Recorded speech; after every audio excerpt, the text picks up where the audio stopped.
Today, I want to take you into the extraordinary life of Ingrid Honkala, a woman whose story stretches far beyond what most of us can comprehend.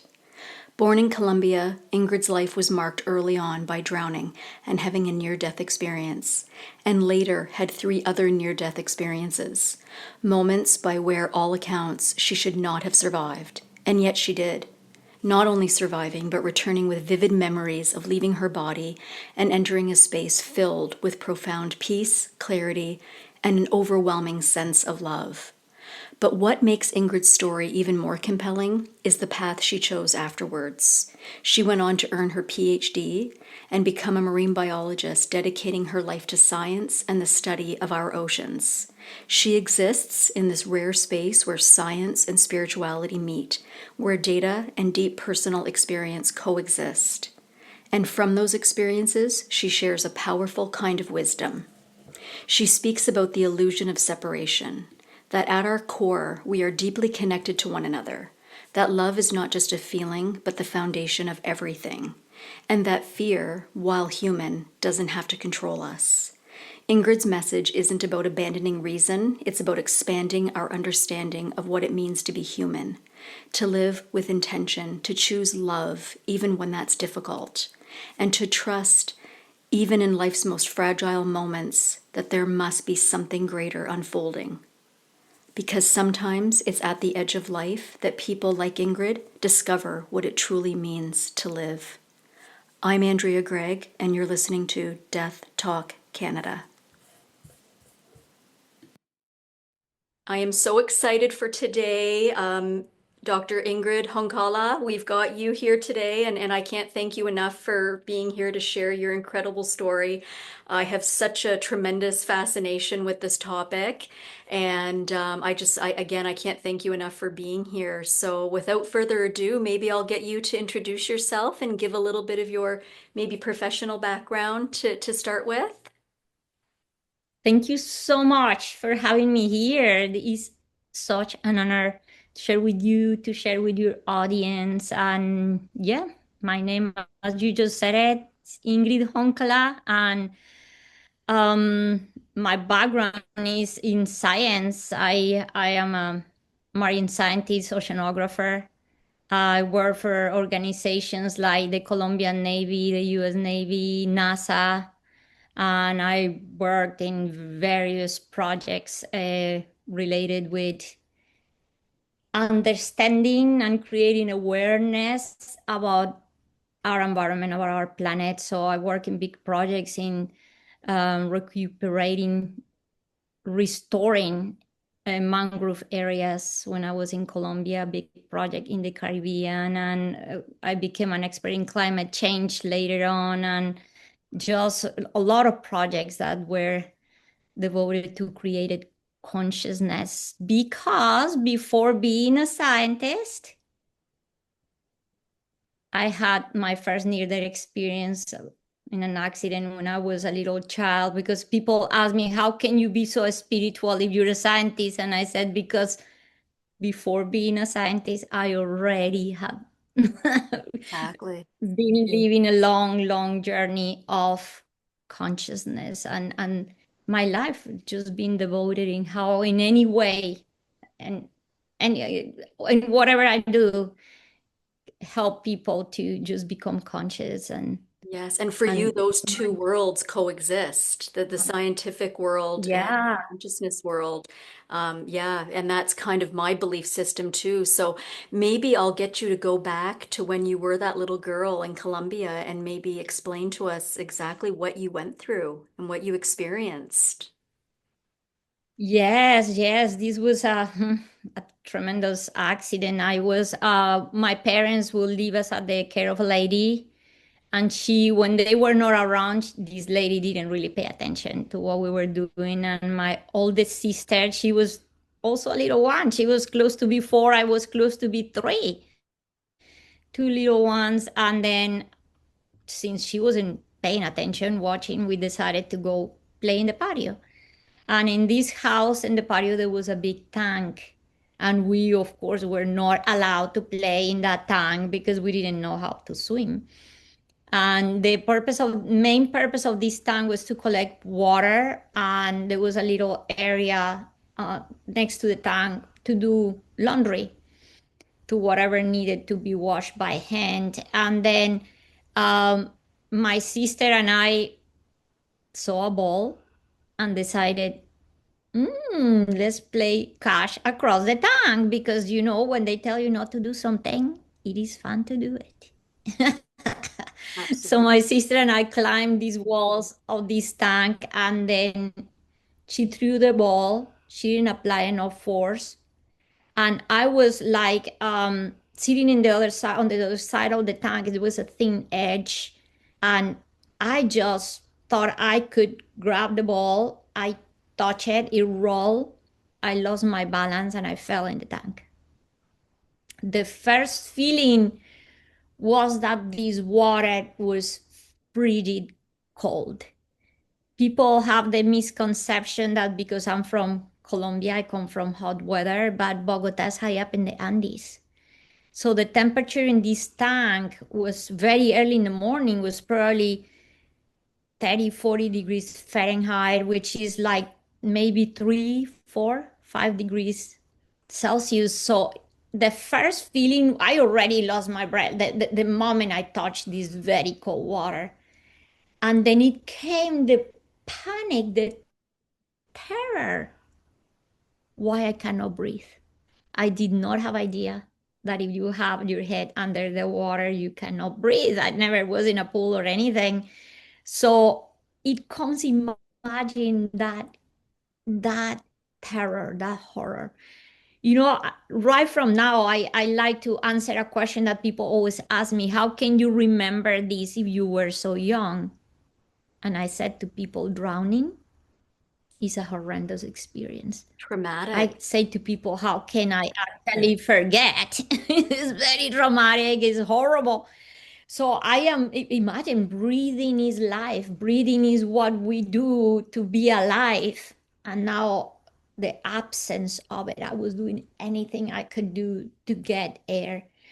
And then I sank in tank. And imagine now I am in this absolute horror, and a miracle happened. So again, how can I forget what happened next? When suddenly I was in absolute peace, calmness, serenity. I didn't know what happened. I just knew that now I didn't need to go anywhere. I didn't need to breathe. I didn't need to get out of the tank. Nothing. I was just like, oh, it feels so good. And it was just instant. And then it was in an instant, yeah. So that's why throughout my whole experience, I like to mention the word contrast. How can I forget if there was a lot of contrast just like that? The other contrast I experienced is that this tank was completely made out of cement. It was dark. There was a roof. It was early in the morning. So the first thing I saw when I drowned was darkness.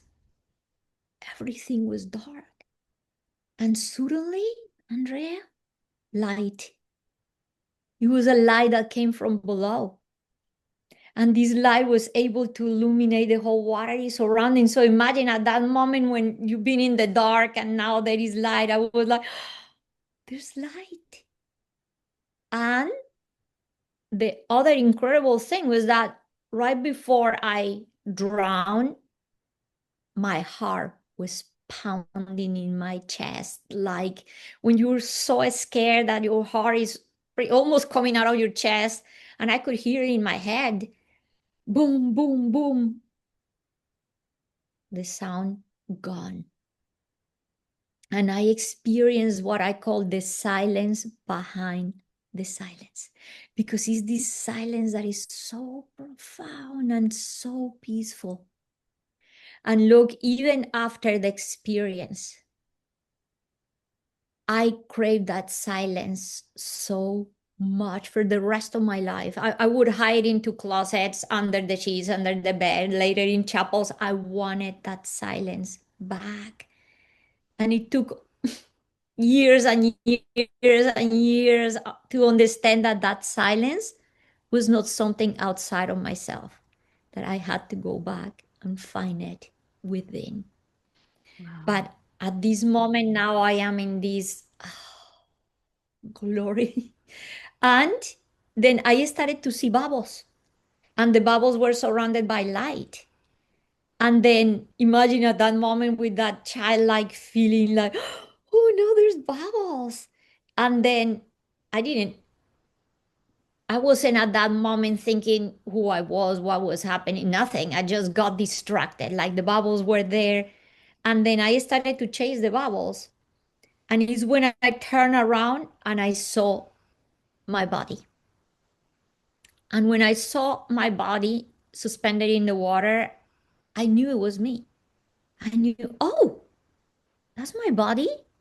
And then it didn't really surprise me, like it didn't scare me, but the one thing that kind of shocked me was the eyes were open. Oh, yeah. And you know how we say that the eyes are the mirror of the soul? This body, what shocked me was seeing that the eyes were empty. You know, like when you see a costume and it's just a shell. And that probably was the only thing about that moment of the experience that was pretty shocking, and that never went out of my mind. It was like, whoa. And then it came the other contrast. I was born as a very sick child. I spent almost 3 years of my life, almost these 3 years, feeling unwell. I was born with respiratory problems, and I didn't know what was to be well. It was completely unknown to me. All I knew was being sick. And now I am in the state of absolute and complete well-being. So Wow. what do you think I did? The moment I saw the body and I am feeling like this, I'm like, I'm not going back there. I had No. it clear. And yeah, and I was able to make that conscious decision, and I turned around and I left the body behind. And when I turned around, I started to see flowers, and the flowers were absolutely stunning. They were blooming from nowhere. And then I was picked. So I don't imagine now the sense of dimension when at the moment I didn't think anything, but now I'm like, whoa, these flowers have to be pretty big because they picked me up and now it was being carried. And I'm like just completely relaxed. They're like, oh, this is so good. I'm in just joy. I'm just in bliss. And then suddenly, in just a blink, I appear above, like floating above the maid.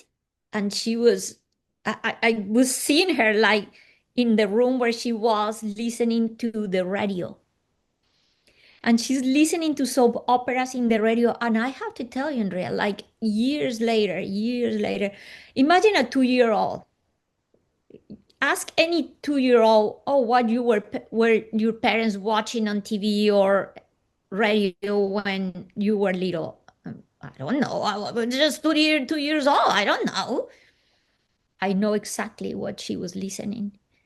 And later on, when I talked to my mom years later, I said, this is what she was listening in the radio that day. And we went look, we went search. And yes, Yeah. what she was listening was exactly what I remember. So just, I bring this to tell you that experiences like these are that clear in the mind. I So would just say they're more real than the yeah, so you reality that we. basically like your soul, your spirit, whatever you want to call it, was that like went into the house and saw, observed what she was doing. Wow. Yes. Wow. And then I even say, oh, that's Maria. And nothing happened. And since nothing happened, like in another blink, like in a flash, now I appear floating above my mom. And my mom was walking, she was close to her bus stop because she left early for work. And I have to tell you this little backstory, and is that my mom had got a new job. What do you do when you get a new job? You're all about it. Your focus of attention is my new job. How are you going to do in your first days? All about your new job. And she was about to catch her bus when I appear floating above her. And then I'm like, I have to say this part of the story is like one validates what happened. And two, I think this is what blows everybody's minds off because the moment that I said, "Oh, that's mommy," she stopped. She didn't care about her new job. She didn't care about anything. She knew that something happened at home, that something was happening with one of her children. She knew exactly. And then she turned around and started to run. So I have to say that this call had to be so overwhelming, so strong that she forgot everything. And she's running. This is the other thing I have to say about my mom. She had a great intuition, but the most important thing, she listened to that intuition. So now she's running, and I'm just looking at her, and down the street, there's a dog. And since I just adore animals, Me I too. forgot all about my mom.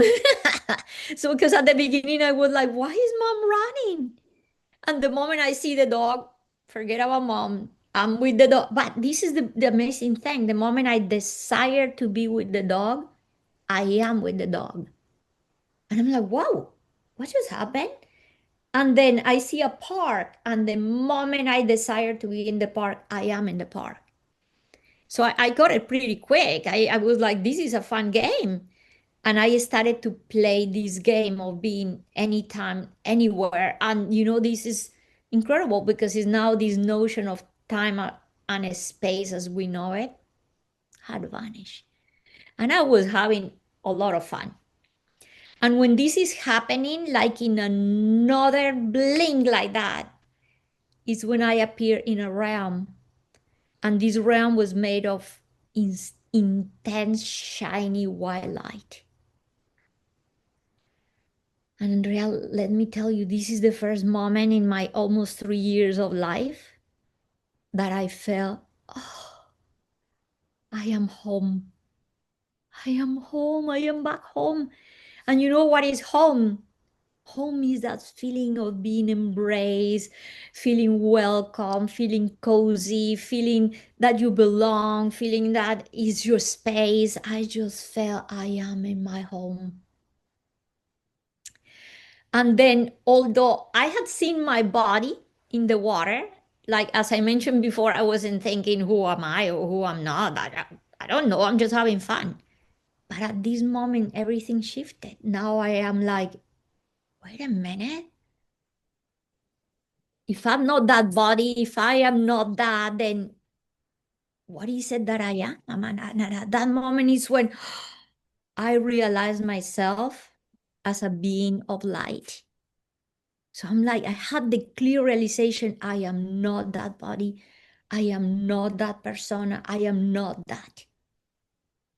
And then once I realized myself as a being of light, I also have the absolute feeling of like starting to kind of like dissolve with the whole. And I was still having a sense of self, but even that sense of self, I think, I have heard many near-death experiences in which people mention probably that's the place where they arrive when they are told you have to go back. But in my experience, I even lost that sense of self. And I experienced what I call nothingness. And some people call it non-self, some people call it emptiness. In my experience, and I like to clarify this because people get scared about nothing. What do you mean nothing, Ingrid? So after many, many, many years of thinking, how am I going to explain this? I got to an analogy. So imagine that there is a big stadium. And in the middle of the stadium, there is a little box. And everything you knew about yourself is that little box. And suddenly the box opens up. And I say to people, it's nothing, because it's the realization that is nothing that you thought you were. All I thought I was that box. But at the same time, is everything, is wholeness. You realize I'm not just this little box, I am all of it. Mhm. So that was the feeling. I could say nothingness, or I could say wholeness, all of it, totality. And again, like, I think this was the most difficult part to explain of this experience, and I've been finding the way to get there. But is really, Andrea, really a state in which there is not to for you to experience the abundance, the wholeness, the non-limit, is the realization of the pure potential of everything, that there is not description, there is no meaning, there is no form, there is just everything. So I could only put it in two words, or in few words. I could just say this is the state of pure consciousness, or absolute presence. And if I find any emotion to describe this, I would just say bliss, bliss. Yeah. And once I am in this state, my mom finally arrived home. I wasn't planning to come back. I was planning nothing. I'm just in my bliss. And my mom arrived home. And then this is the other incredible thing. She knew exactly where to go. And she directed herself to the back of the house, because of course if she loses time, and this was a big house, I mean the body cannot take it. And my mom went to the back of the house, and my oldest sister was there. She didn't call the maid, she didn't do anything, because we didn't supposed to play in this tank. So we she was afraid of being scolded, so she's trying to get me out of the tank. And when she sees my mom, she's like, Mom, Ingrid is there and I cannot get her. My mom jumped in the tank. She gets me out. And she says that I would like a raggedy doll.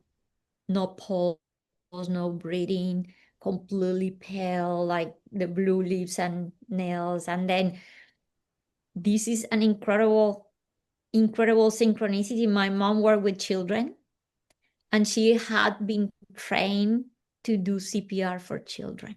So Wow. what are the odds of that? Imagine I'm back then, but then my mom knew, this is so amazing. This one we know for sure I was meant to come back.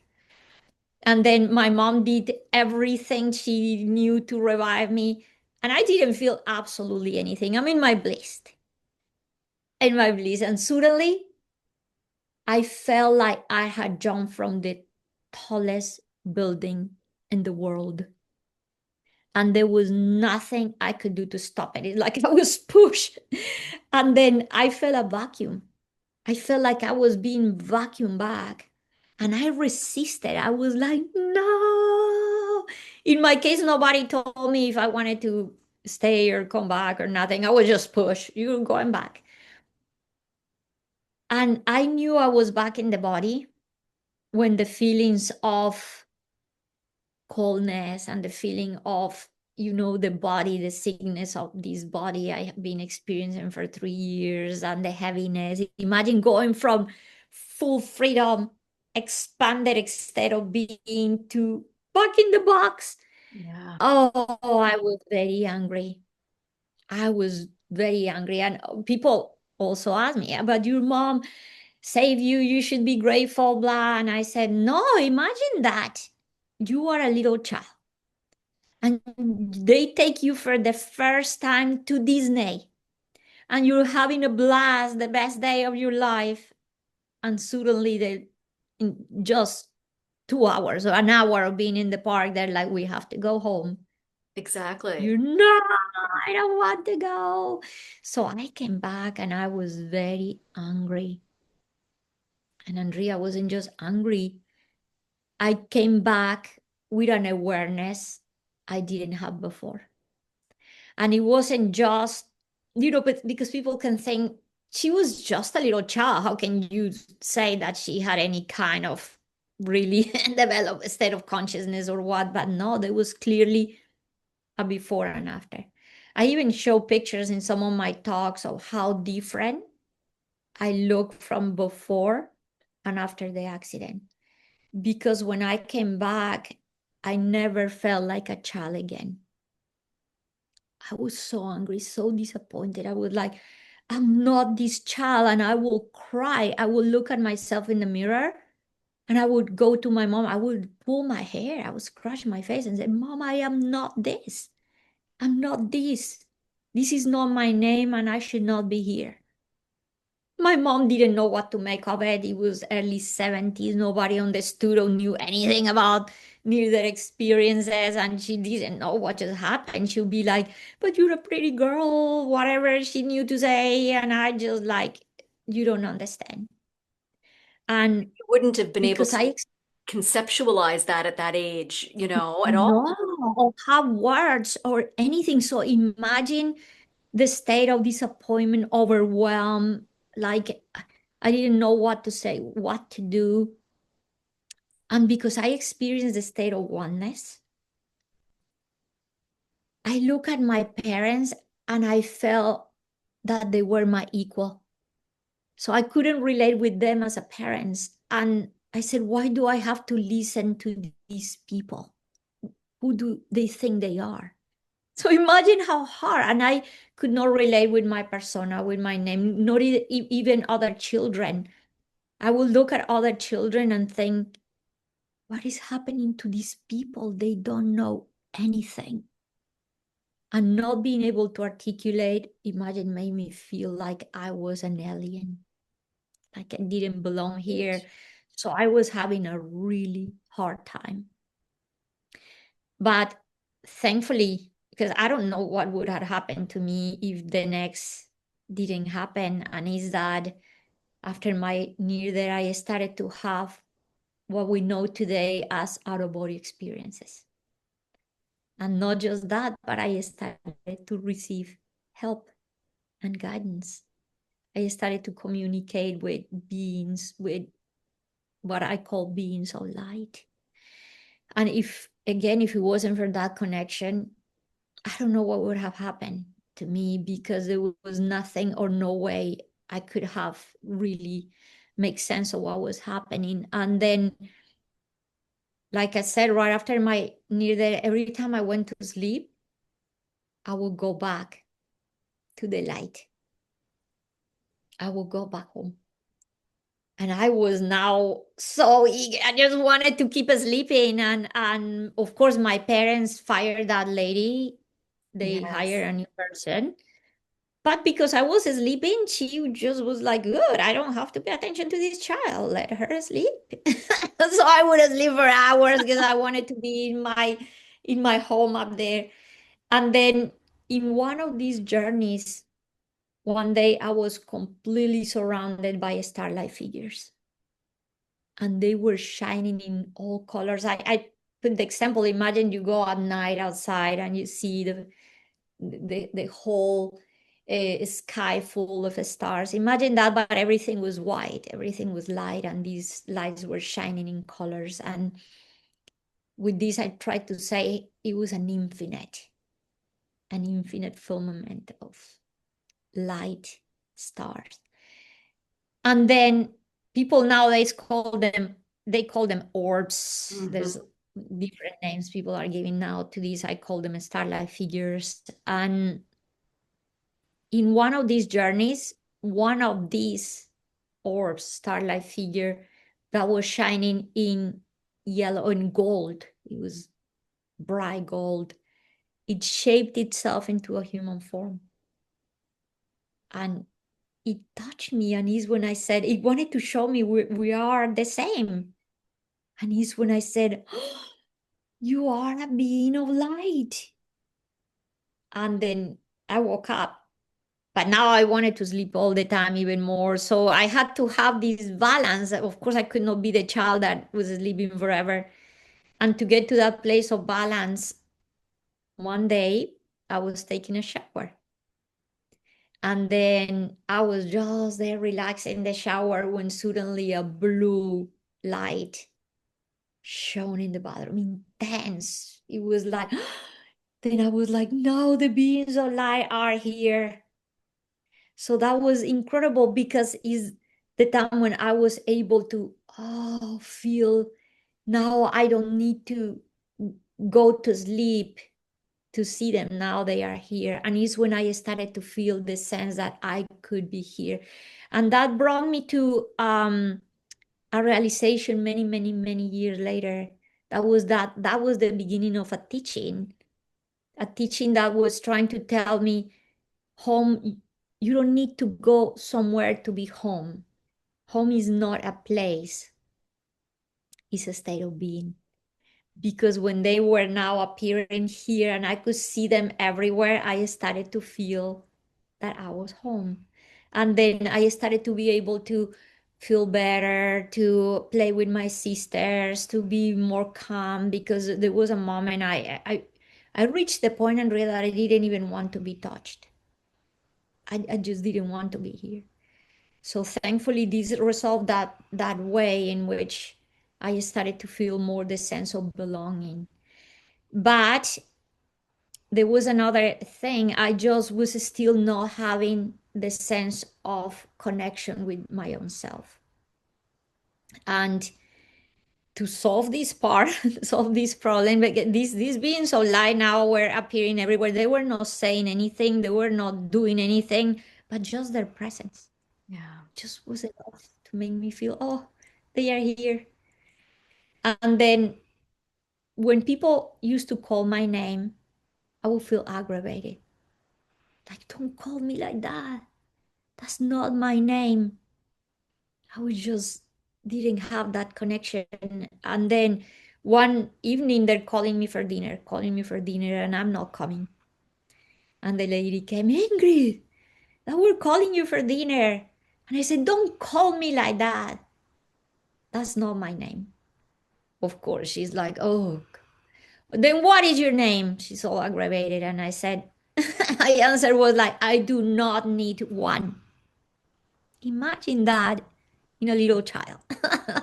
So of course they sent me to bed like, just go throw your tantrum over there, and I'm crying. And that was the first time that I started to hear voice.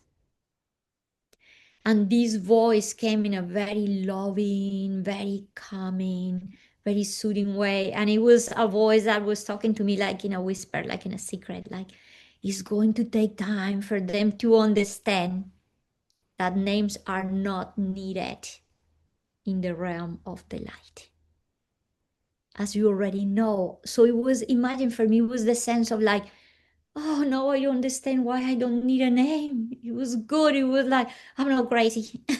I'm not Yeah. losing my It was mind. confirmation for you that you were Yes, correct. yes. Yes. And it was this clarity. Of course, labels are not needed in the realm of the light, but of course, it became clear that names carry vibration, that they are important, that they're part of the package in our human experience, that we need them here. So imagine getting these clarities is like, okay.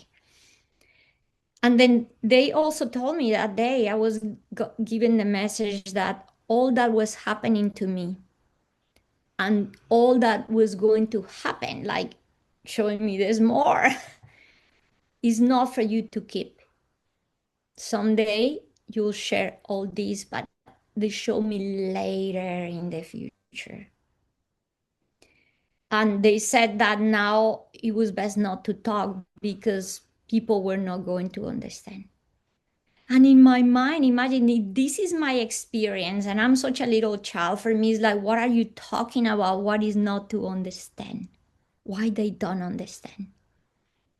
And but I pretty quick I realized, yeah, they don't, because if I talk about it, imagine children when they talk about this kind of stuff, they're like, oh, she's what imagination, or Absolutely. they dream in this or whatever.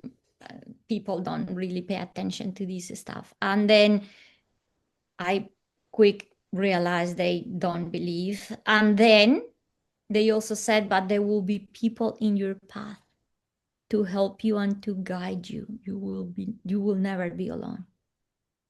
And then pretty quick, I realized that what they were saying in that sense was true. The first person, which, oh, thanks God, to validate that I was seeing things, was my mom. And it all happened because now I started kindergarten later, already a couple of years have passed. And then in kindergarten, I always say this is funny because the being so I said, don't say anything, but they didn't say don't paint anything. So I started to paint beings of light everywhere. And Wow. I was painting them everywhere. So the teacher was curious. As a child, you have to somehow express what you cannot really convey in words. And then she's like, are these the sun, the stars? Because she's like, why is this girl? And also they thought that I was I was a different kind of child. That's for sure. And then I said, no, these are my friends, the beings of light. Then I realized I should not say anything. And she's like, I didn't even want to talk anymore. And she thought this child is having imaginary friends. Yeah. Let's call the parents. So my dad was traveling, my mom came to school, and they started to see all the paintings. And it's when my mom also realized, and later we discussed that in life, not there, but she realized that I also could see auras because all my drawings were very, very well done. I have to tell you one thing. One of the validations that also shown that something really happened when I drowned was that I came back with abilities I didn't have before. What I mean with this, I'm just about to be 3 years old when that happened.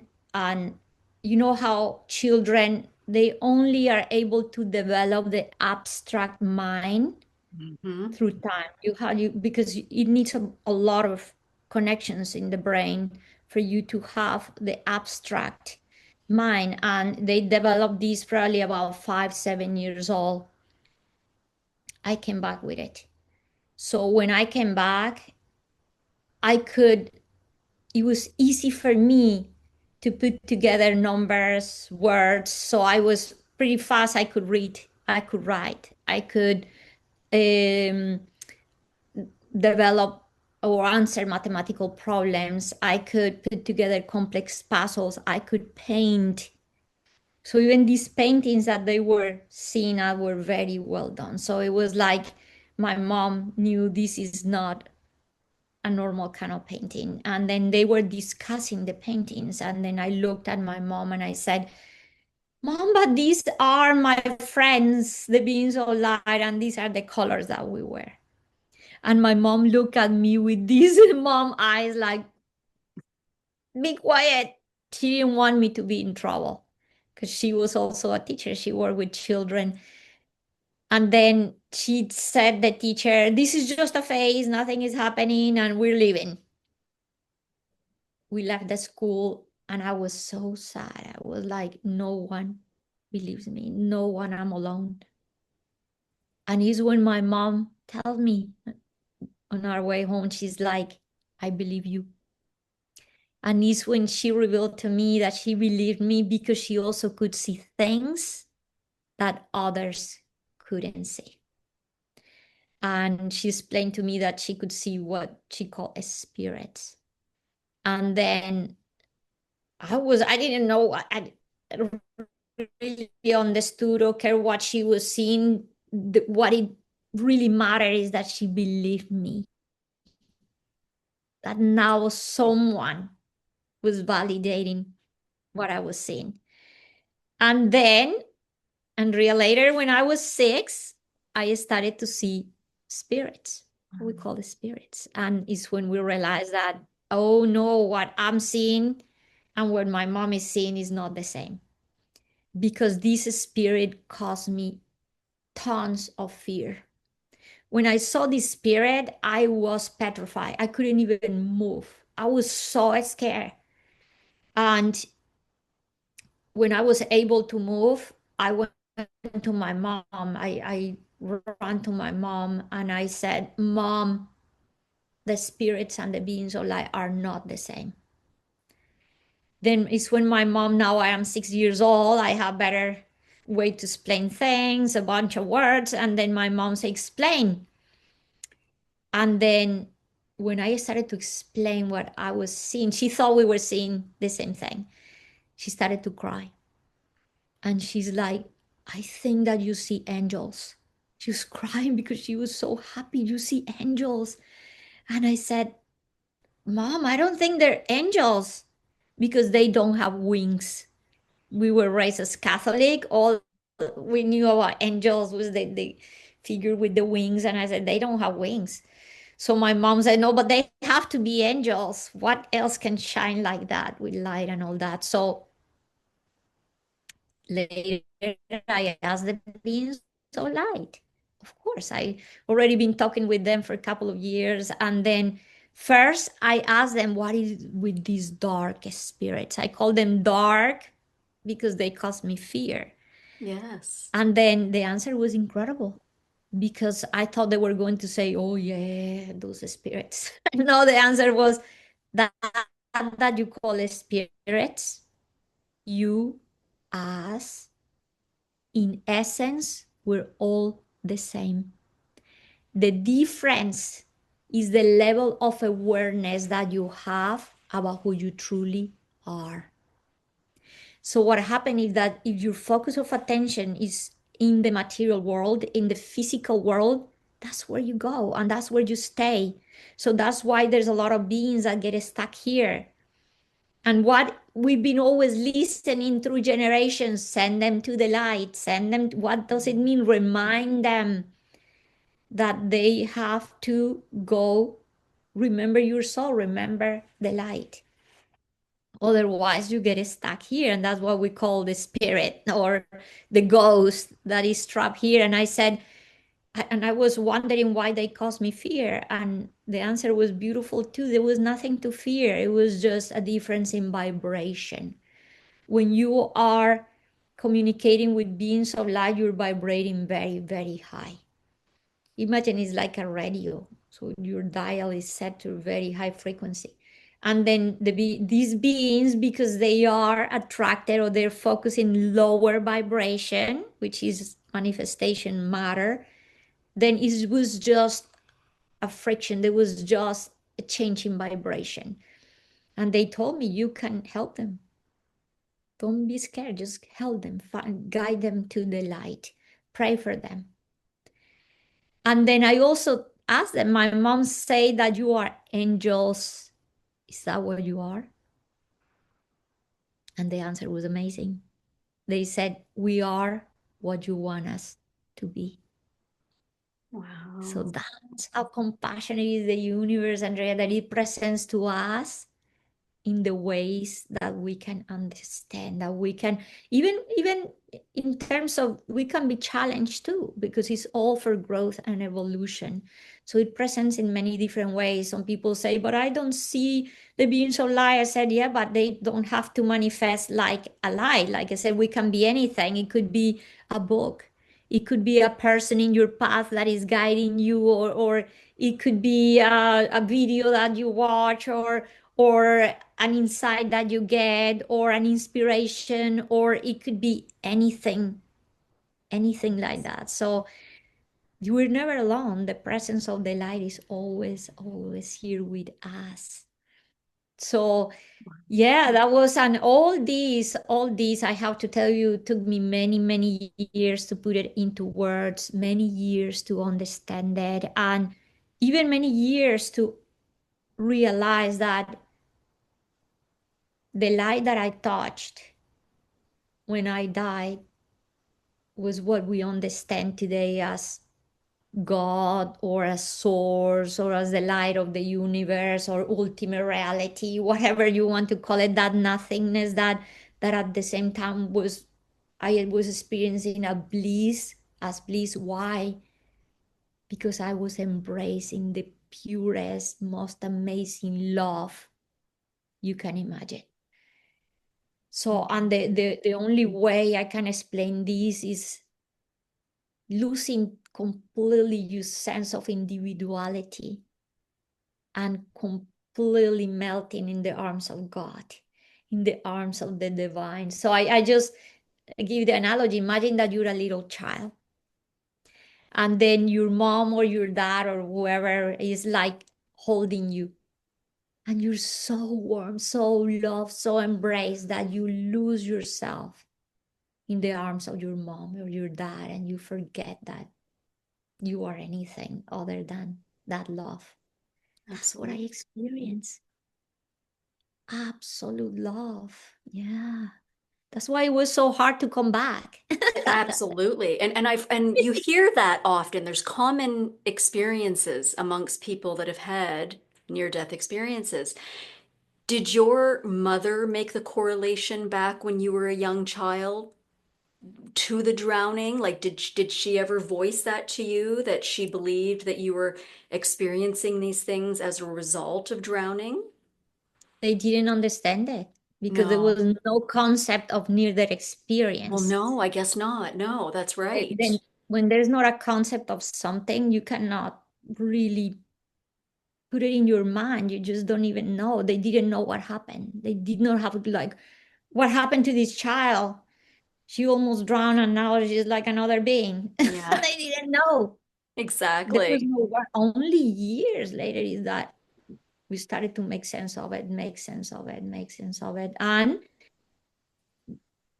the other person that came into my life that actually was key in answering later in life that question was my grandmother, my father and mother, because so with my grandmother, the first even the first time that she told me the and I went to sleep that night, I experienced what the movement of the energy, what we call a kundalini experience, already a vibration of energy. And we didn't, Yeah, my so grandma, so we, with my grandmother, she was the one, like she was raised as Catholic, but she always thought that there was more than these teachings. And she started to study. She joined a group called the Rosicrucian Order. And then from there, she started to dig deep into spirituality, and she started to learn about Hinduism and Buddhism, and deep into like Christianism, and deep into Kabbalah, and to the chakras, and to everything. She wanted to know the depthness of everything. So she came to, she was a person that she didn't live in Colombia. She lived in Venezuela, so she will come and visit. And this time she came and visited, and when she brings all these teachings and started to talk about these things to my parents, she wasn't really, I was just a child. She's not talking to me. But when I'm listening to her, I'm like, Grandma talks like the beings of light. And then Grandma and I became the best friends. And she she's the was one really that ahead of her started. time. Yeah, she Yes. was. Yes. And for Colombia, oh my God, she was like this revolutionary woman. Like she was really ahead of the time. Wow. And then Yes. my grandma started to bring me into all these. And by the age of 9, I'm already reading books of self-realization, books of discernment. I was reading the Bhagavad Gita. I was like exploring deep into spirituality. So while other children are playing and with dolls, with stuff, I am like into this deep spirituality. With my grandmother is taking me to talks, is taking me to places. And but you imagine, I felt so different from other children. Of course, in a school, it start happening this thing that you're being bullied. I also had a very, very high IQ, very high intelligence. I'm telling you, I could develop mathematical problems, do all these. So in a school, I even became a problem because there was no programs for children like me. And my sense, Andrea, was like, I am not learning anything, I'm just remembering. So I was bored at school, and I was ostracized, and I was put in a corner. If you know everything, then you sit in that corner. So all these things that are gifts also became a problem. So this is so sad how when a child is not understood. If it wasn't for my grandmother and my mom, I don't know what would have been of me, You would have had because no one. with my grandma, oh yeah, yeah, Yes. I felt I did not belong, that's for sure. I felt I'm not, I like an extraterrestrial. I don't know what is happening here. And with my grandma, to the point that, Andrea, was when I was 12 years old, I told my grandma that I wanted to die. Imagine. That's how sad. I felt very depressed. I carried this existential depression. Like I wanted to go back home and I didn't find a place for me in this world. So my grandma, which of course she's so worried, and she's like, because she was not in Colombia all the time. She would come and go.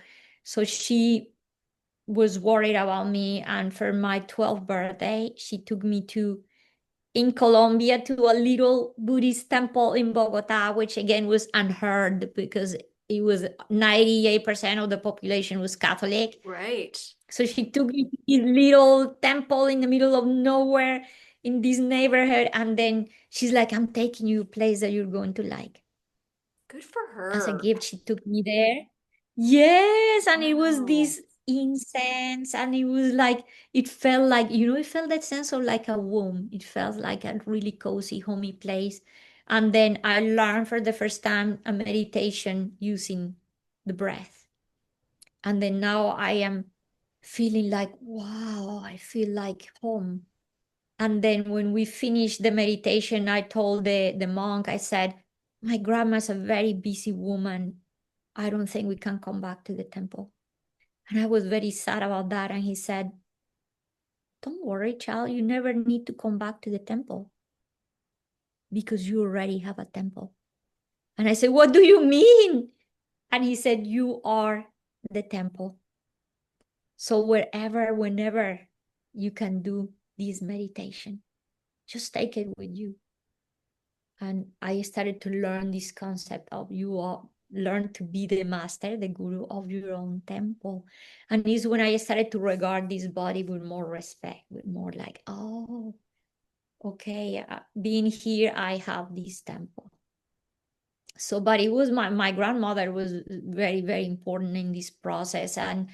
But you can imagine by the age of 19, I was already in college, but when I finished high school and went into college, my thing was I want to be like everybody else. I You wanted was to fit in at that tired. point. Oh, I wanted to fit in Yeah. so badly. They already knew me at school, so it was not a way to fit in there. I mean, thankfully, I was able to have some friends, and which was the result of some people bullying me so bad that these girls decided to stop this and they became my friends. But I wanted change. I wanted to be different. So when I joined college, I'm like, I want to be a completely different version of myself. And you imagine I picked a career that could help me ground.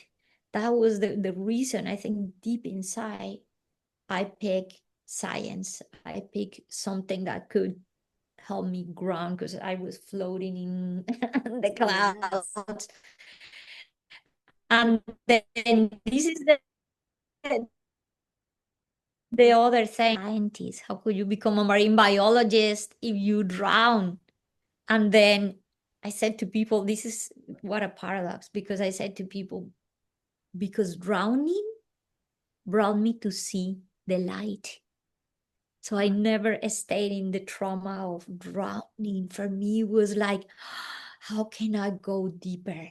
How can I explore deeper? So science also became a way for me to things were how things operated, what was not just from the spiritual point of view, but the scientific point of view. What Yes. is it that I Yes. experience? So science was key for me.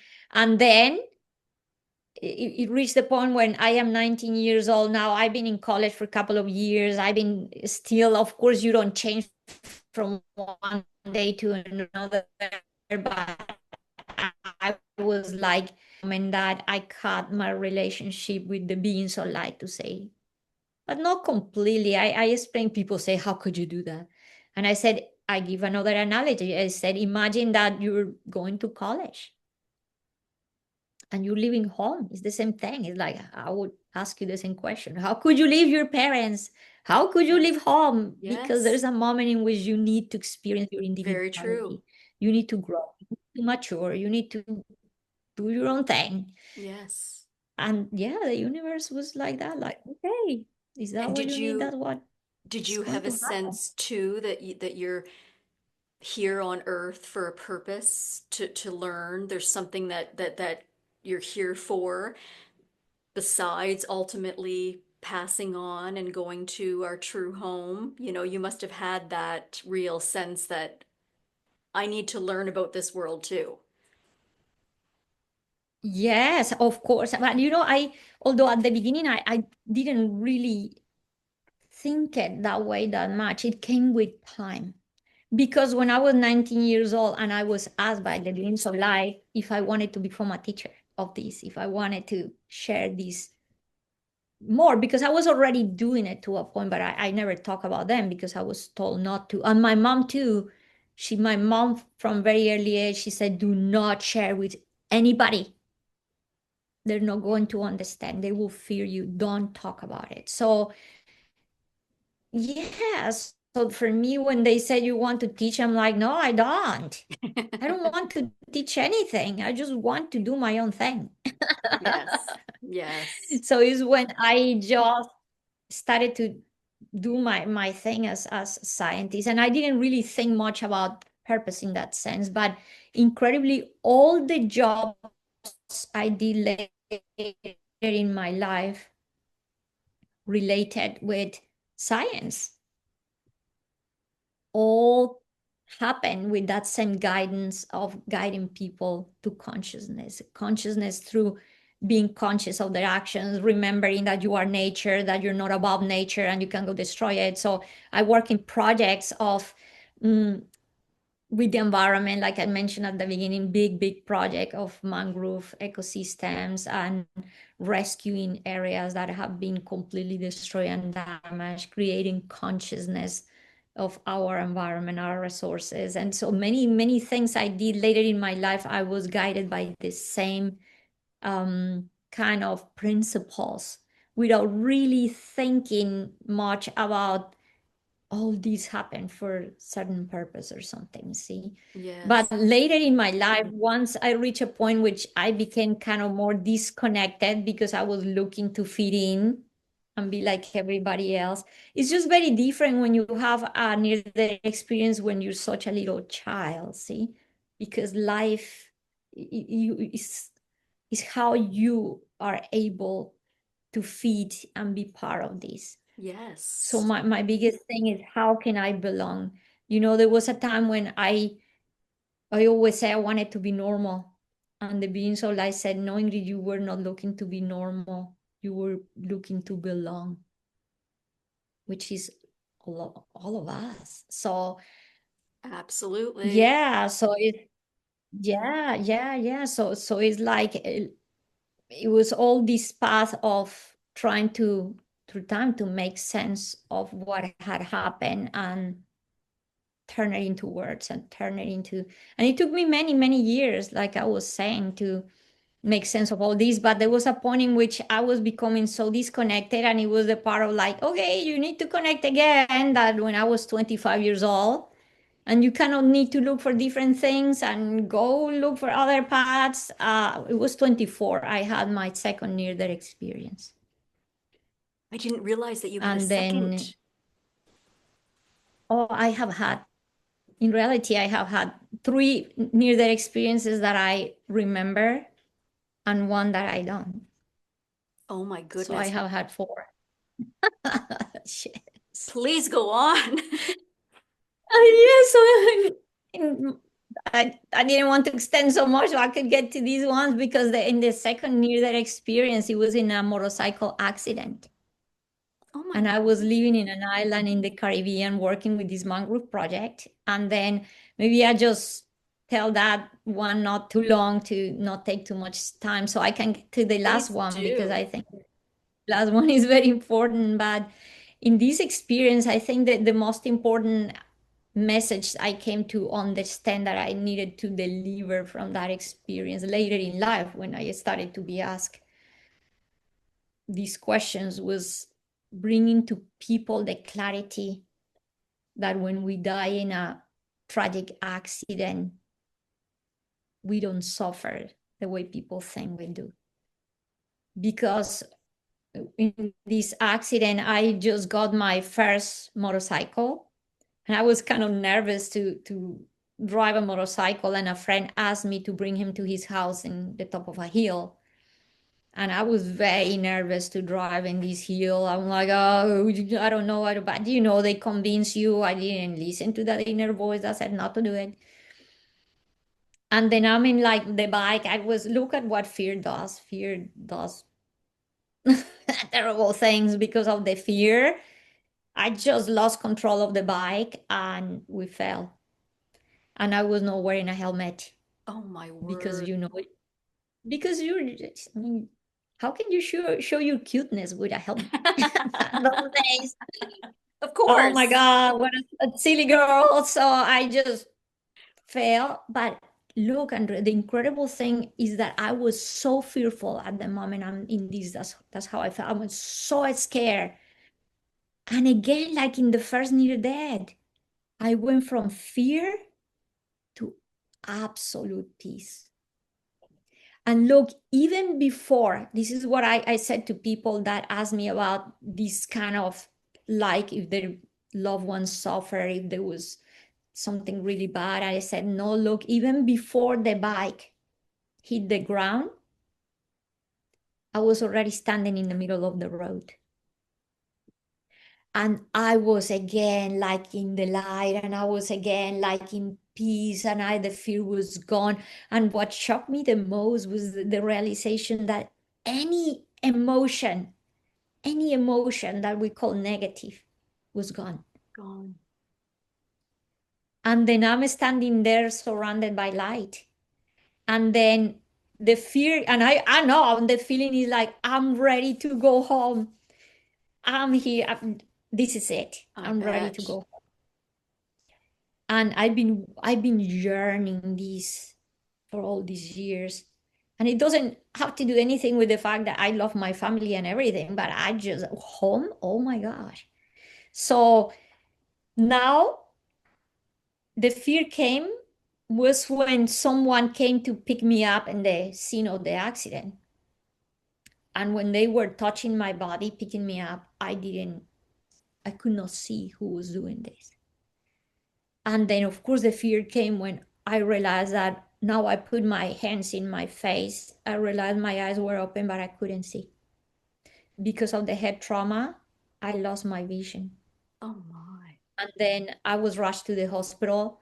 And then in the hospital, I started to recover my vision as the brain swollen started to go away. And then in the room with my friend who only suffered minor scratches and everything, the doctor was there and he's telling me that I lost my vision the moment I hit the ground. It was a pretty bad head trauma. And I said, it cannot be because I'm standing in the middle of the road and there's light. I'm seeing light. So how can I be blind? And it's when my friend said, "It's not this is impossible. It's not possible you could have seen light because the accident happened at night and there was no lights in the road. It was pitch black. There was no moon." So he said, "You could not have seen any lighting." And he said, "By the way, you never stood up." So it's when I realized it was a beautiful realization. I saw the light with the eyes of the soul. And I started to have that understanding. We have inner eyes, we have inner senses, the eyes of the soul, the ears of the soul. See, every near death experience opened me to deeper and deeper realizations. It was like peeling an onion. And in this experience, I also understood, or let's call it, I felt what was this connection between the soul and the nervous system, and how pain belonged to the body, physical pain. I'm not talking about emotional pain or other kind of pains, because those things can we carry, but physical pain, and realize, of course, that belongs to the nervous system. If I'm already out of the body, there's no pain. So I could tell the people, no, your family member did not suffer any physical pain, because unless, Andrea, you're so identified and attached to the body that you still thinking you are that body. So in that case, there could be that possibility. And there's near-death experiences when people experience hell or something, is because of that identification. But Yes. otherwise, you don't. And then, but again, now twice, now I am back from having near-death experiences, and this depression continue, because now I was kicked out 2 times, not just one, but 2 times from heaven. I'm like, Yes. what is happening? So I just wanted to go back there. Even though I had a successful career, I did many things, I traveled, I did a lot of stuff. I became the PhD oceanographer, all that. I did all this stuff. I was always carrying that sense of going back home.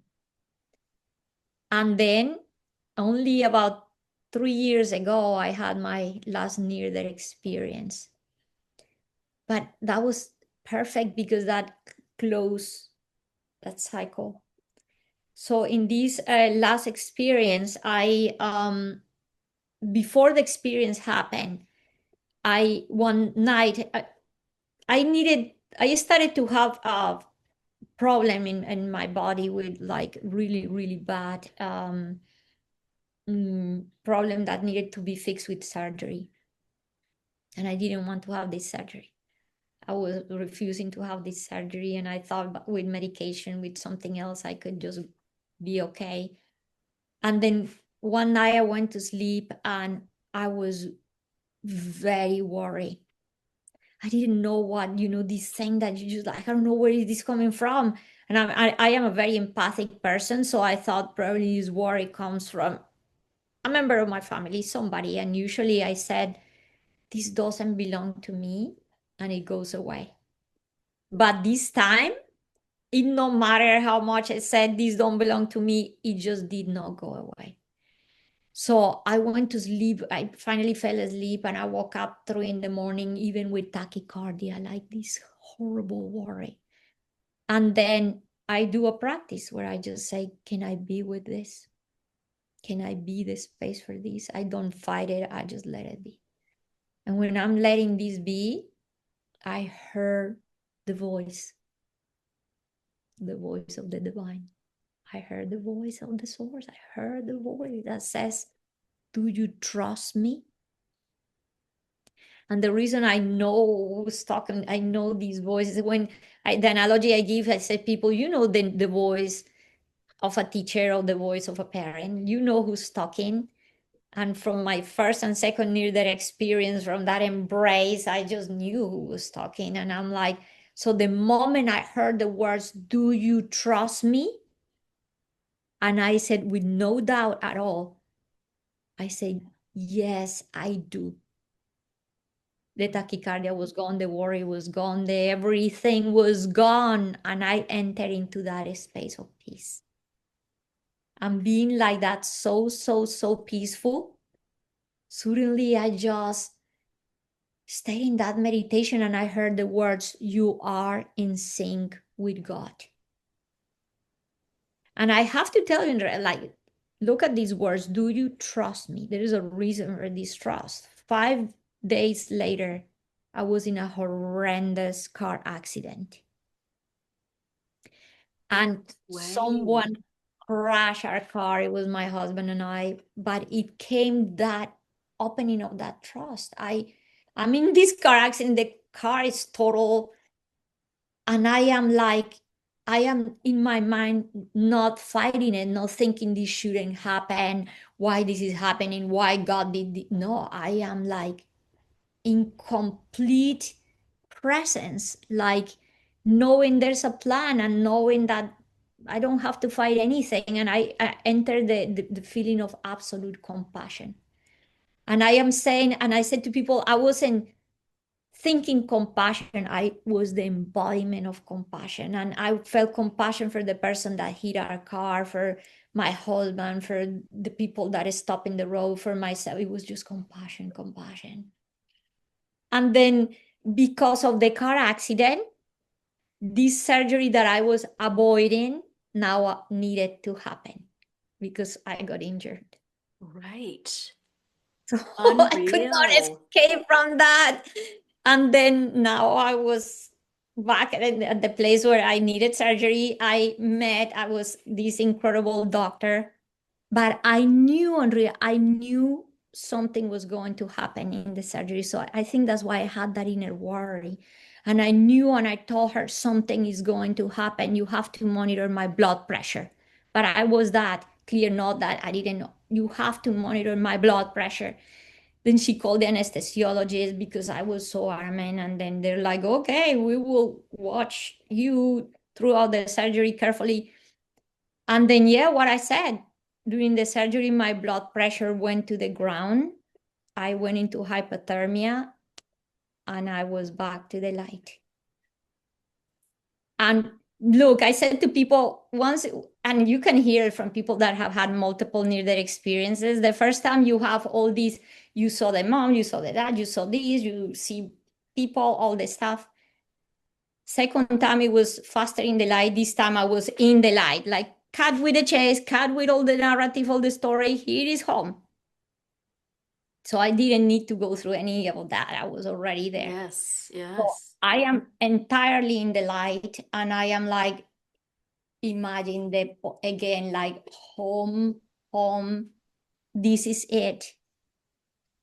And I feel bad to tell the story to my son, my husband, because of course I adore my family, but I was so detached in that state, so detached that I didn't think about coming back. And the other thing is I knew that God's plan was perfect. And I knew, I'm like, if I don't go back, that's the experience they need to have. I wasn't attached to anything. I was like, I knew that everything was perfect. And this is the first time, Andrea, that I was asked if I wanted to stay or I wanted to come back. I was given the choice. And how did you make And that when, decision? oh, it was, I'm going to tell you that was amazing, because the moment that I hear you want to stay, of course I want to stay. This is heaven. I've been wanting to stay forever. This is all I wanted all my life. And then I heard, oh, you want to go back. And I think that's the moment in which all those years of meditating and like practicing presence and consciousness and everything paid off, because this is when I said, wait a minute, is this a test? And is when I realized, I said, because if God, or again, source or ultimate reality or the light of consciousness, I like to say it like that because sometimes people just God, then I said, if that, if God is everywhere and absolutely everything is a manifestation of consciousness, so where is here and where is there? I said, there is no here and there is no there. Everything is just perception. I already have realized myself as a multidimensional being. So we are here, we're there always. Where is your focus of attention? Is what they told me since I was little. Is how conscious you are about who you truly are. Is all consciousness. We are navigating in all realms here and now. So it's when I said, I don't need to die. Wow. And it's when I realized now, absolutely with the clarity that I started the conversation with, home is not a place, it's a state of being. So the only thing that came to my mind to say at that moment was, keep me where I can serve you the most. Keep Wow. me where I can Yes. serve God the most. And incredibly at that moment, all that detachment and everything changed. Now I was like, I saw purpose. You asked me about purpose at the beginning. I saw there's more I have to do here. I have purpose with my family, with these people, with what I'm doing. There was all that came to clarity, and that pulled me like an anchor. I needed something to pull me to this, let's call it 3D, because it's all vibration. So you don't have anything that pull you, then it's hard to lower that vibration. And then now I was back, and it's when I knew with absolute clarity, is not about dying, it's not about near death experience, it's about near life experience. I love that. It's about living life to the fullest. And with all this, you imagine, Andrea had the realizations through all my life, there is no dead. We are eternal beings, And and we are really, never our life ever here on, alone. right. Yeah, And it's just a blip of time that we're here. it is a blip. Yes, and we change costume, and we is so, and we have done so much. That's why we have to enjoy this. And I said, this is the opportunity to experience contrast, because people say, "Oh, this human experience is so horrible for many people. It's so bad." I said, "It's the only way to realize who you truly are. The only way to know who you are is by knowing what you are not. Because how could you know what you are? If you don't have a mirror, you don't know how you are. So something has to give contrast." I said, how can you really appreciate joy if you've never been sad? How can That's you right. appreciate health if you've never been sick? How can you know who you are if you don't start realizing what you are not? So that is the way. Yeah. I'm just blown away.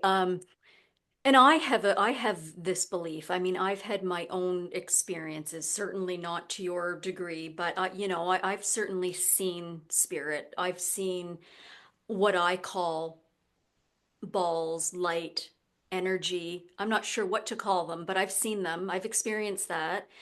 Um, I've certainly never had a near-death experience, but I definitely believe that we're all here. There's a lesson that we're all supposed to be, there's a path, whatever you want to call it. And I just, you've had the ultimate experiences many times, and it's really come full circle for you. And Mhm. you got to a point in your professional career that, you decided that this is not my true calling. I need to spread this awareness and this consciousness and what we're really here for. Do you mind explaining a little bit about that and how you got to the point? You've written books, you've been on so many different platforms talking about your experiences. And do you mind explaining how you got there and made that huge leap? Yeah, thank you for asking. Then my job as a scientist, I had what I call a big awakening. And when I had this, I had really to tell you, it's like having a double life, because I stopped talking about spirituality. I stopped talking about it. I just started to be very dedicated as a scientist. I had worked in these very big projects. I became the lead scientist for this mangrove project in the Caribbean. Then I became the lead scientist for an environmental project for the US Navy. I became the head of the biology and ecology department for the Colombian Navy. And then I came to the US later, and I did my PhD work for NASA. And then after that, I worked for the US Navy. So like I was saying, I was representing the US Navy all over South America because I was regarded like a Colombian or a Latino girl, an oceanographer, successful, all this stuff. So in my career, I was very successful. So I stopped really talking about it and I got very dedicated. But what happened is that the more I walk away from the truth that I am, this is what happened. The more I walk away from looking within, the more trouble and the more trouble I felt. It was the more I started to fall into this very deep depression. I didn't know what was happening. I was just felt depressed and depressed because I had cut my connection with the beings of light. I was not talking about this with anybody, and I just made it. I want to fit in, and I'm never talking about this. This has been many years. And then I had what I call the dark night of the soul when I thought even about committing suicide. And then is when I started to pray again, is when I went back and I said, God, help me see because I cannot see. Help me see because I am blinded. I've lost. But that moment I had my little one. He was 3 years old and I'm thinking about these kind of thoughts. It was very hard. And then is when I heard again the inner voice. I woke up because I wasn't asking for God to change anything. I was asking for clarity. God help me see with the eyes of clarity. And then the inner voice says, you need help. And then I went to see a psychologist. And because I said, I heard it, like you need help from someone. And I went to look for a psychologist. And this incredible synchronicity, 3 people the same day. I remember I was in the NASA cafeteria when another person, a friend, a colleague said, like, my daughter is seeing this psychologist, and it was the same name I have written on a paper. So, and another person that day. So these are the things where I just like, okay, I get it as a message. That's what I'm going to do. And I went to this person and I started to share with him. And he told me to write a list of my sufferings. And I said to him, list of sufferings, and he said this is very cathartic. And then I did a list. I did what he said. It's been already a while, but he was a very spiritual person, so I was guided to the right person. Yes. And then I opened myself, but not to the point ever that I mentioned being. So I was afraid that they were going to say, oh, this woman became crazy. So I was very careful. And then when I wrote the list, he looked at the list and he said, in my 37 years of practice, I have never met someone that has suffered this much and is mentally stable. And I know we've been talking and you may wonder which suffering she's talking about, but it was very hard to grow up feeling that you did not belong. And then it was hard to be bullied. And then later to try to be normal and feel all your life do the extra thing to fit in. And growing up, I just, there was a lot of sufferings in my path. And I wrote all about that in my first book. And then at this moment, I look at him, of course, with these eyes of sadness, and I'm like, why me? Why this is happening to me?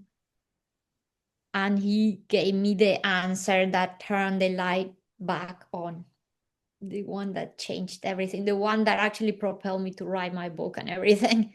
Wow. And is when he said, why not? And you asked me about purpose before, and is when he started to say, thanks to this, you've done this, and thanks to this, and thanks to this, that, and he wasn't looking at his notes, and it's when I realized he has been listening. Got the power of listening creates healing. And then it's when I saw purpose behind everything. And it's when I realized nothing ever happened to me. It happened for me. for me to be at this moment of clarity, at this moment of openness, at this moment of realization, and also to make me more empathic, more compassionate, more loving, more intelligent, more everything. I said, wow. Then I could just say 3 miracles happened that day. The first miracle was the realization nothing ever happened to me but for me. The second miracle was I realized, like, at that moment, all that is truly happening is that I'm sitting in front of this person, this doctor, this psychologist, and nothing else is real. Everything else is in my mind, all the narrative, all the stories, all the blah, blah, all is here. And I can do whatever I want with what is here. So imagine the sense of empowerment. I was like, and the third miracle was because I realized that nothing happened to me but for me. I discovered the true meaning of forgiveness. I entered into the state of gratitude, because there's a forgiveness that is of the ego, which is beautiful forgiveness. Forgiveness is forgiveness. But this forgiveness was like, if nothing ever happened to me but for me, then what is to forgive? So I could say that nothing needed to be forgiven, or everything was forgiven. So imagine I left the office of this doctor feeling free, empowered, open, elevated, like, and I'm driving my car, and it's when I feel again the presence of the beings of light, my vibrational frequency went high up, and I feel the presence of God absolutely everywhere. Oh wow, the essence, the light was everywhere. I had to stop the car, and I'm like, whoa. And it's when two questions that I have asked when I was younger, years ago. I was 19 years old when the beings of light told me that I needed 20 years to come to these realizations. And back then I was like, 20 years? You crazy. But the questions that I have asked, because I already came from all that spiritual background, I was like, how is it possible to forget who we truly are? And when did we forget it? Those questions were answered because now I went back to reconnect. So like time didn't even pass. And then the answer came as, you never stopped being one. You never left the source. You just became distracted and seemingly forgot. We just squirrel and we forget who we are. Yes. And I realized through all those years how easy it was to become lost, how easy it was to forget, how easy it was to get trapped into things. And then in this moment is when the whole idea of writing my book started to happen, and this change started to happen. And then at the beginning, I was very afraid, and I was against writing the book because I thought it was egotistic, but it was impossible not to write it. And the moment I let go these ideas was when I understood this is nothing to do with you and everything to do what you can do for others. And then I let go, and I'm writing, but I'm still working, and I'm still like surrounded by this very serious scientific environment. And I'm like writing this book, writing. And I'm thinking, oh Lord, what people going to think that I lost it? I'm crazy if they discover what I'm writing about.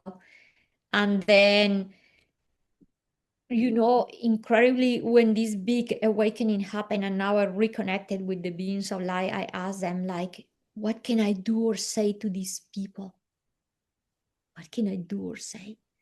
And the answer came in an incredible way. It came in like, do or say nothing. The light of your awareness is all they need. Is all about being. Be that. And the doing and the saying will come from that. So I dedicated the rest of the time just trying to just be that. But like you asked me before, when the change happened, it was the moment where I started to feel the inner call so strong saying, you're done with this. You're done with this path, and this is the new one. But of course, imagine the expectations of my family when you're being held in such high regard. And in my family, the scientists, Ingrid award for NASA, Ingrid that is doing this, Ingrid that is that, and Ingrid that now is representing the Navy all over the world, and Ingrid this and that. And I'm like, oh my God, how am I going to not be that? It was so hard and I was so scared.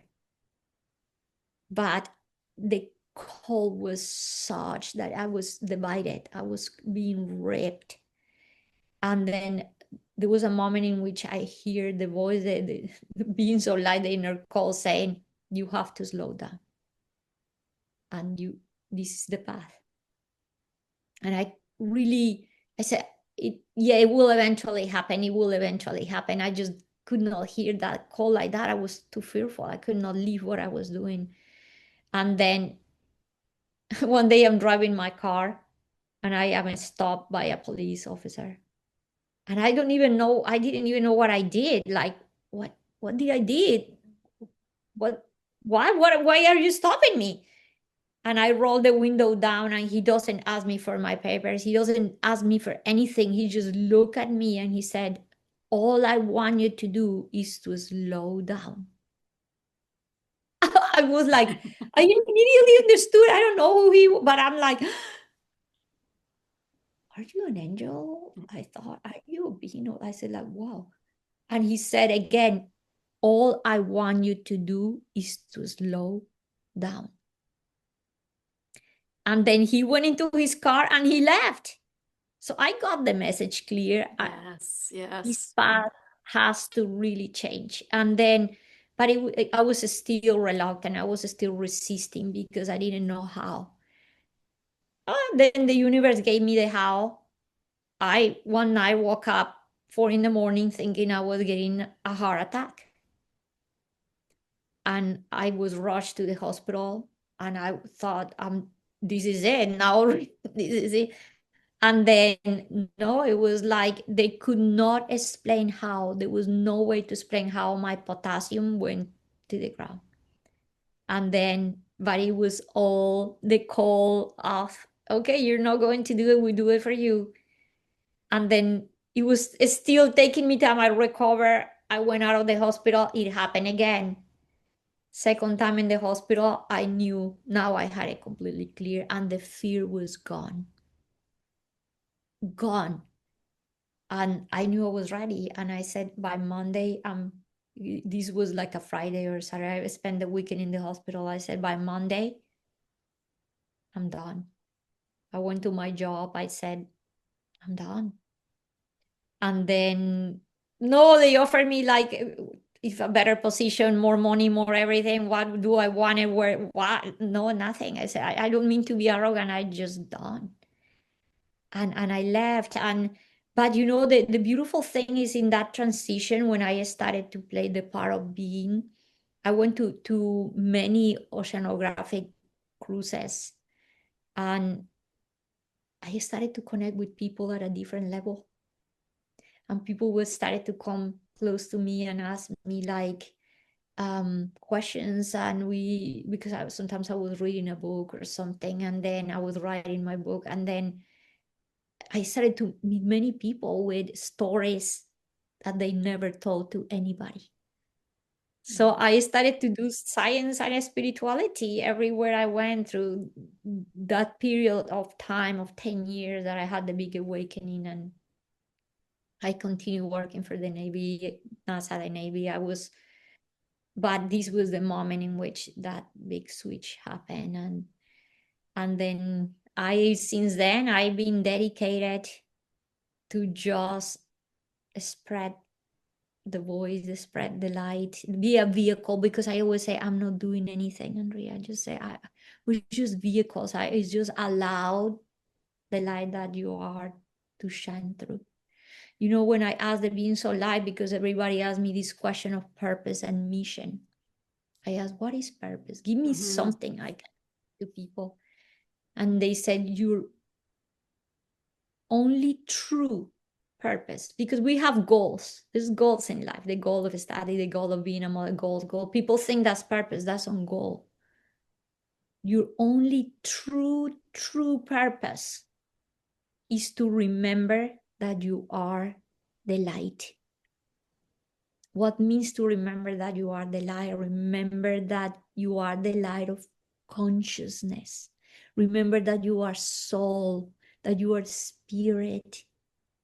And in that, you carry tons of incredible, amazing values. Remembering that you are the light is remembering that you are love, that you are peace, that you are wisdom, that you are joy, that you are presence, that you are consciousness, that you are spaciousness, that you are totality, that you are abundance. And what is your mission? To shine that light wherever you are. So you don't need to quit your job, quit your family, go to a cave in the Himalayas. No, now is more than ever. Is the time in which when you start remembering who you are, you shine that wherever you are. And it's not about convincing anybody of anything. I'm not here to convince anybody. I just shine my light and people come to you. You know, the beings of light gave me this analogy. Imagine a light when you turn on the light in your porch or outside and the bugs come to it. Because we're attracted. We want to remember who we are. It's true. We all get stuck in this materialistic world, and we think we have to just, work the 9 to 5 every day, and we forget truly why we're here, and the essence of this experience. And to me, that's the biggest takeaway from your whole stories. Yes. Unreal. Yes, and you know, the beings of light once said to me, if maybe we can use this as closing, they said, you don't remember how grateful everyone would be if they realize that for you to exist, trillions and trillions and trillions of subatomic particles have to be in agreement. They say you are a divine intention. We don't realize, Andrea, how important each one of us is. Look, the photons, the matter that makes you could be doing anything else. It could be doing something else or be part of anything else. But it's part of you. So there's something bigger behind all of us. Yes. Here